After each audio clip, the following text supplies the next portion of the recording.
তিন থেকে চারজন মাত্র ইচ্ছাকৃতভাবে এখানে আসার ফলে এই পরিস্থিতি হচ্ছে। তারা প্রেসিডেন্ট বিরুদ্ধে লড়াই সংগ্রামে ছিলাম, তাদের আজকে হৃদয় রক্তকরণ হচ্ছে। আমাদের মাঝে এত বিভেদ। বাংলাদেশের একজন সাধারণ শিক্ষার্থীকে বিশ্বাস করবে যে আমরা ইচ্ছাকৃতভাবে এই সময় অস্থিতিশীল করব। আমরা ছাত্রদল, ঢাকা বিশ্ববিদ্যালয়ের যে সকল নেতৃবৃন্দ রয়েছে, কেন্দ্রীয় সংসদ বলেন, পুরো বাংলাদেশের সকল নেতৃবৃন্দ আমরা বিরোধী মত এবং তাদের স্বাধীনতা তার প্রতি আমাদের শতভাগ সমর্থন রয়েছে। আমরা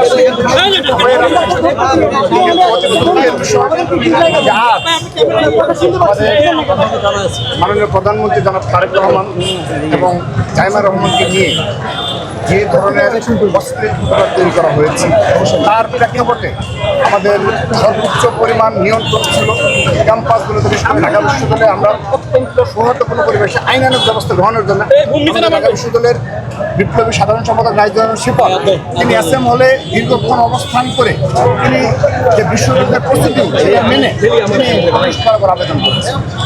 কিন্তু তৎক্ষণাৎ আমাদের ঢাকা বিশ্ববিদ্যালয়ের সংগ্রামী সভাপতি গণেশ চন্দ্র শাহবাজ তিনি শাহবাগ থানায় এসে পরিস্থিতি নিয়ন্ত্রণ করার চেষ্টা করেছে। কিন্তু এখানে কে বা কারা ফেসবুকে পোস্ট দিয়ে বলেছে যে শাহবাগে আসুন, মানে এক্সপ্লয়েটেড, এবং তারা নাম না বলছে যে আহত হয়েছে, আমি তার নামটা বলতে চাচ্ছি।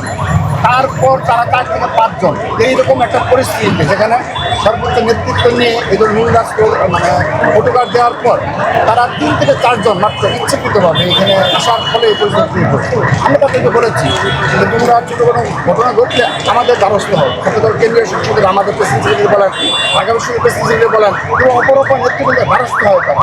আমরা অত্যন্ত সহনশীলভাবে তাদের বিগত সময়ে সব বিষয়ে কিন্তু আমরা আমাদের পদক্ষেপগুলো নিয়েছি। কিন্তু আজকে তারা কারোর সাথে কথা না বলে সেই 3 থেকে 4 জন তারা আহত হয়েছে। তারা এই হাজারের অধিক ছাত্রদলের নেতাকর্মীর মাঝে এসে প্রবেশ করেছে। তখন আমাদের ঢাকা বিশ্ববিদ্যালয়ের সভাপতি তিনি যথাসাধ্য চেষ্টা করেছেন, কিন্তু একাকান্ত করতে পারেন না। পরবর্তী আমাদের সাধারণ সম্পাদক এসে পরিস্থিতি দুজনে মিলে এবং অপর নেতৃবৃন্দ মিলে পরিস্থিতি নিয়ন্ত্রণে নিয়েছে, শান্ত করেছে এবং পুলিশও নিয়ন্ত্রণ নিয়েছে। এই হলো সার্বিক প্রেক্ষাপটে। সর্বশেষ আমরা ছাত্রদলের পক্ষ থেকে সবাই একত্রিতভাবে আমাদের যারা সহযোগিতা রয়েছে, যারা আহত হয়েছে, তাদেরকে আমরা যদি থানার কেসে গাড়িতে করে তাদের যাওয়ার ব্যবস্থা করি। আমাদের বিএনপি একটি নবনির্বাচিত গণতান্ত্রিক সরকারের যাত্রা শুরু হয়েছে, আমাদের মাত্র 2 মাস অতিবাহিত হয়েছে।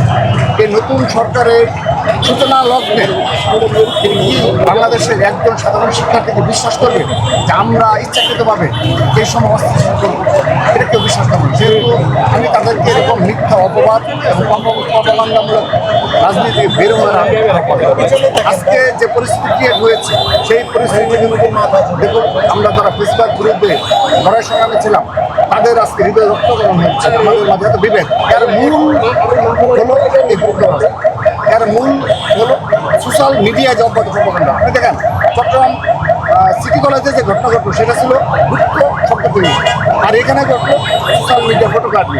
আমরা বারবার বলে আসছি এই বিষয় সমাধান না করলে তাদেরকে বলেছি, তারাও আজকে কথা দিয়ে গেছে যে সোশ্যাল মিডিয়া বিষয় এবং এই গুপ্ত রাজনীতি তারা